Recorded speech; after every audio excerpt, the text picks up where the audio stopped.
உண்மையில் சீமான் அவர்கள் மேதகு அவர்களை சந்தித்தாரா இல்லையா? என்னன்னு சொன்னால் நிச்சயமாக அவர் சந்தித்ததற்கான ஆதாரங்கள் நிறையவே கொட்டி கிடக்குது. அதுவும் நேரடியாக எனக்கு தெரிஞ்சபடியும் அவர் சந்திச்சிருக்கிறார். இப்ப என்ன சொன்னா சீமான் சந்தித்தாரா இல்லையா என்று எனக்கு திராவிட மாயை ஒரு திசை திருப்ப பார்த்து உண்மையில இப்ப பிரச்சனை என்னன்னு சொன்னா தமிழ் தேசியமா திராவிட மாயா என்ற ஒரு கோட்பாட்டுக்கு வந்து நிக்கிற இடத்துல சீமான் சந்தித்தாரா இல்லையா என்று அவர்கள் இந்த வளமையான பாணியில திசை திருப்பும் பாணியை தான் செய்து கொண்டிருக்கிறார்கள். சீமான் அவர்கள் வந்தது உண்மை, அவர் தலைவரை சந்தித்தது உண்மை. அவர் தலைவரை சந்தித்த பொழுது தலைவரின் பாதுகாப்பு பிரிவில் இருந்தவர்கள் இப்பொழுதும் உயிரோடு இருக்கிறார்கள். என்னுடைய அண்ணன் பாதுகாப்பு பிரிவின் பொறுப்பாளராக இருந்தபடியால் அவர்களுடைய நிறைய தொடர்புகள் இருந்தது. நேற்று கூட என்னுடைய பதிவை பார்த்ததன் பின் ஈழத்திலிருந்து ஒருவர் தொடர்பு கொண்டு என்னோட பேசியிருந்தார். அவருக்கு என்ன முதலே தெரியும், பட் நான் அங்கே இருக்கிறேன், அவருக்கு எனக்கு தொடர்பு இல்லாமல் இருந்தது.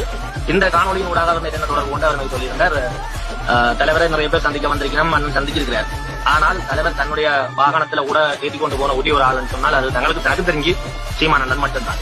அவர் தன்னுடனே கூட கூட்டிக் கொண்டு போயிருக்கிறார். அதாவது மெட்டாக்களை சொன்னால் ஒரு அலுவலகத்துல சந்திக்கிற நிகழ்வு மட்டும்தான் நடக்கும். ஆனால் சீமான் அண்ணன் தன்னோட கூடவே கூட்டிக் கொண்டு கூட போயிருக்கிறார் சொன்னால் எவ்வளவுக்கு ஒரு அன்போடையும் புரிந்துணர்வோடையும் அந்த சந்திப்பு நடந்திருக்கும் என்றதுக்கு இதை விட வேற எடுத்துக்காட்டு நான் உங்களுக்கு சொல்ல வேண்டிய தேவை இல்லை.